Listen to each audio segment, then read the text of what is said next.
It was Christmas Eve, and Carmel was very excited, looking forward to Christmas, and knew she couldn't sleep with anticipation of Santa Claus bringing her presents to her in the morning. Herself and her mom and dad were leaving a glass of milk and a carrot out for Santa and his reindeers, what they did every Christmas Eve. Then it was time for her to go to bed, her mom and dad told her. As she went to bed, she found it hard to get to sleep with excitement. She heard a noise from downstairs, and being so excited, hoping to catch a glimpse of Santa Claus, she went downstairs. And to her surprise, she saw a man at the kitchen table. She turned back slowly and crept up the stairs and went into her parents' room, nudging her mom awake. Carmel said, "Mommy, Mommy, Santa Claus is downstairs." Her mom said, "That's great, sweetie, now go back to sleep, or he might get mad and not leave your presents." Suddenly Carmel's mom heard a noise from downstairs, so she went down to investigate. Her heart pounded in her chest when she saw a black figure in her kitchen running out of the door with their turkey. Carmel couldn't understand why her mom was so afraid. The figure Carmel thought to be Santa was a thief who broke into their house on Christmas Eve.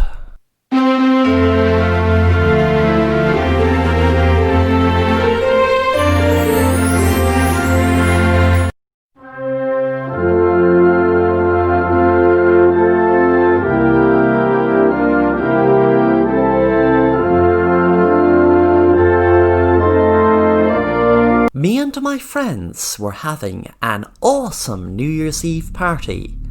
I started speaking to a girl called Krista when things started getting a bit weird. We were alone in a room and she started speaking about New Year's resolutions. She looked me in the eye and asked, "Do you know where the dark goes when the light comes on? Do you know where the light goes in the dark?" I never heard these questions before and just smiled at her and said, "I guess it disappears. I don't know." Then she said to me, "What if it was still here?" I asked her, "What do you mean? What if what was still here?" "The light," she said. "What if the light was still here when it was dark? And where would the light go in the dark?" She kept talking about dark and light, so I stood up and walked out of the room and said, "Nice to meet you, Krista. Let's go outside. It's nearly midnight. We don't want to miss the fireworks." I walked out to a group of my friends, excited, waiting for the fireworks. Krista came up to me again. She looked very serious and said in a serious tone, "You won't like it when you find out the answer." I asked her, "What do you mean?" She turned around and walked away. 5 minutes later, my friends lit the fireworks and everyone cheered until suddenly everything changed when a firework backfired into my stomach. I looked down and could see the fire burning in my stomach as I was screaming in pain. A few days later, when I was recovering in the hospital, a nurse walked into the room. When I saw who it was, I froze. It was Krista. She looked down at me and said, "I told you that you wouldn't like where the light goes when it's dark."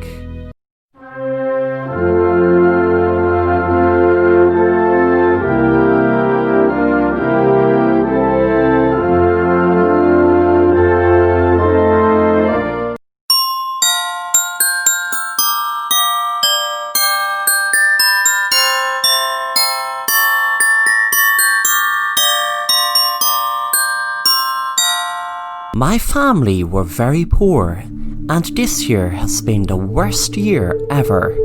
My dad was working long hours at a job that paid him next to nothing, and we still couldn't make ends meet. It was coming up to Thanksgiving, which meant there were lots of expense if we were to get a Thanksgiving dinner.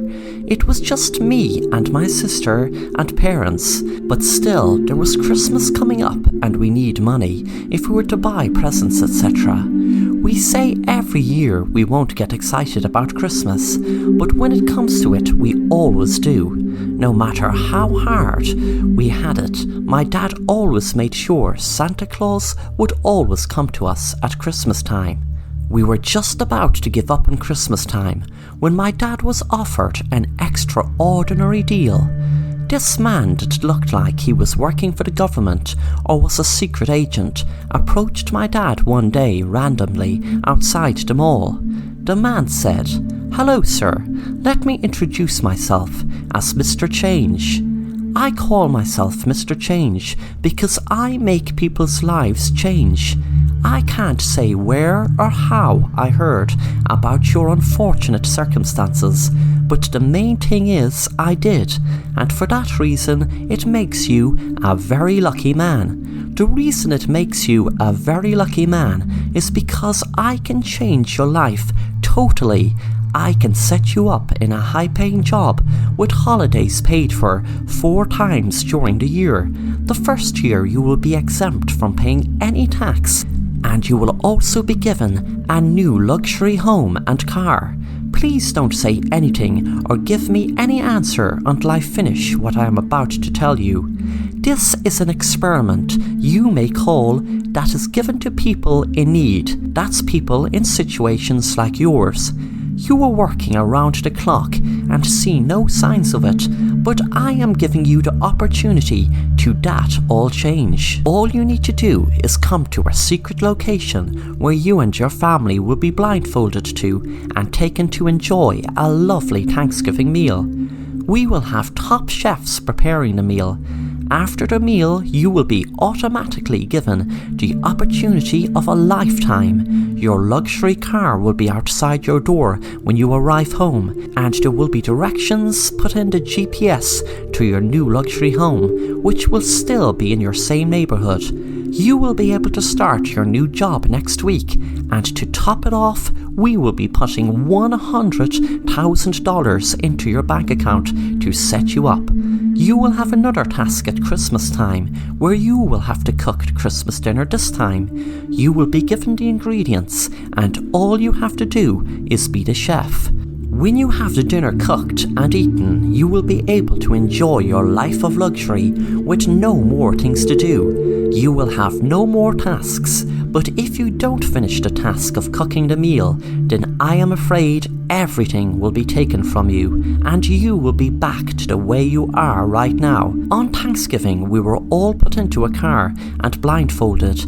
It all seemed really weird and like something out of a thriller movie, but my dad told me that it will be all worth it, that our lives will change completely for the best. When we arrived and were in the secret location, we all ate the most beautiful tasty dinner. It wasn't turkey, but it tasted beautiful. From Thanksgiving to Christmas, we were living the high life my dad enjoyed, driving around in a sports car, and my mom loved shopping for dresses and getting the best makeup artists to get her ready for big nights out my dad and her used to go to. They usually loved going to fancy restaurants. When it came to Christmas Day, the same man was in our house. He looked at my dad and said, "Well done, sir, you are doing great. You have just one more task to do, and then this luxurious life is all yours. This is a pass-it-on experiment, but you're not to tell a living soul about what it is. Otherwise, you will have everything stripped away. The next task and last task is the same as what the other lucky people did before ye. They are now living the most luxurious lifestyle you can imagine. All you need to do is pick a family member, your son, your daughter, or your wife, and kill whoever you choose with this gun, then cook them, and whoever is alive out of the tree, then eat the body. That's what the other family did, and they never looked back. Me and my dad and mom and sister all froze and thought he was kidding, but after a while we knew he wasn't. My dad took the gun and held it up to my mom and pulled the trigger. We are now rich, but I'd rather be pinless than my mom of being killed.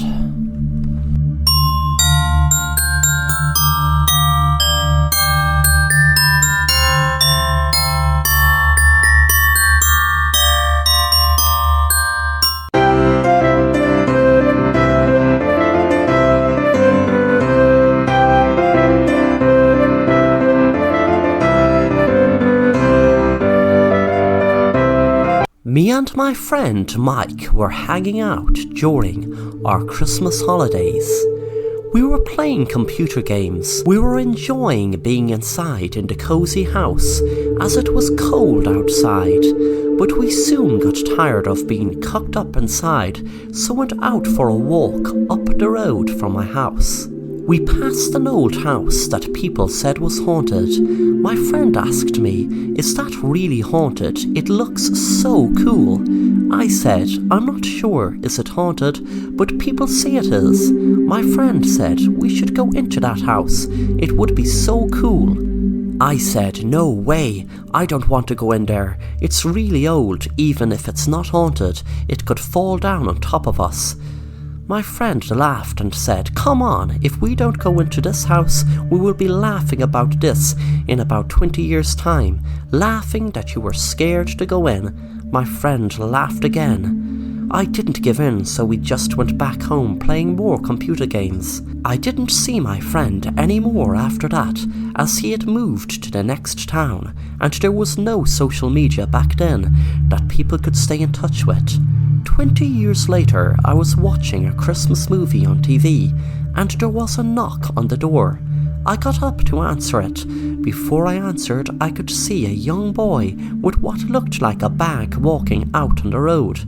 I looked down at my footstep and noticed a paper. I picked it up and read it. The heading read, "Young boy's remains found during the demolition of an old house." It continued to explain what I knew was my friend. I wondered how he could have ended up in the house, as we didn't go in that day. I went back inside and sat down on my chair. On Christmas morning, I was opening my gifts and came across one that had no name on it. When I opened it, there was a note inside, which read, "If you had just gone in that day, 20 years ago with me, we would be laughing about it a different way. Today, like I said.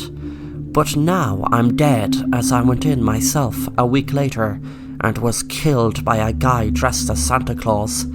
Suddenly I jumped as my doorbell rang. I wondered who it was, still in shock by getting a letter from my friend who was killed by a guy dressed as Santa Claus 20 years ago. I didn't even realize he was killed until now. I just thought I didn't see him since he moved town. The doorbell rang again. I snapped out of my daze and went to answer it. There was a guy dressed as Santa Claus, holding a knife, and he said, "Happy Christmas." He stabbed the knife into me as I was lying down on the ground. I knew I was dying. The Santa Claus smiled down at me and said, "That story in the paper was a bit fabricated.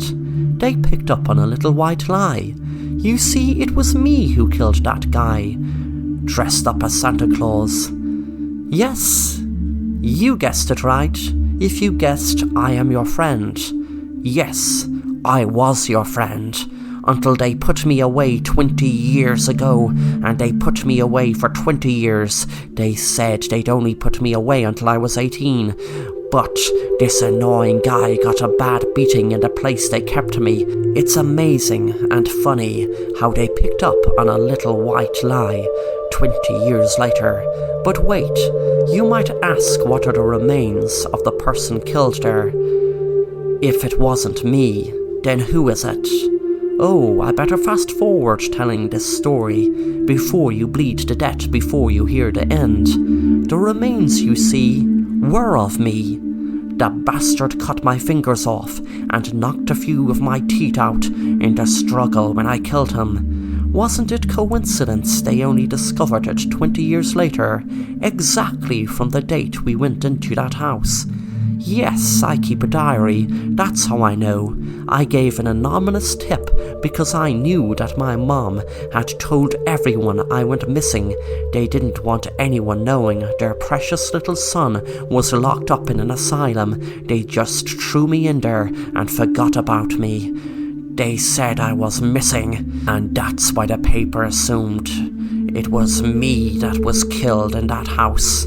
After all, the media didn't know there was no man killed there that day. They were so good in covering up my disappearance. I would have never been locked up if that Santa Claus didn't attack me 20 years ago. It was self-defense, but they didn't see it that way. He went crazy shouting it was his home. He kept saying he wasn't going to get out of there. I didn't care if he wanted to live there or wanted to run out and never see the place again. But he took out a knife and attacked me. But luckily I learned martial arts and I protected myself. But they treated me like the criminal, not the victim.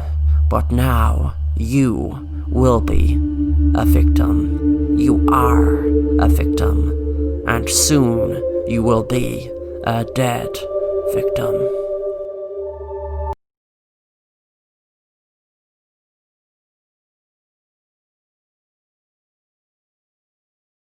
Two weeks later, I was in a hospital and was shocked I was alive. A man was standing next to me and spoke.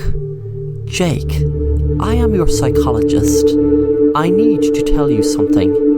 For years and years I have been your psychologist, and I must say you're my most interesting patient. You suffer from something called a dissociative disorder and have a split personality.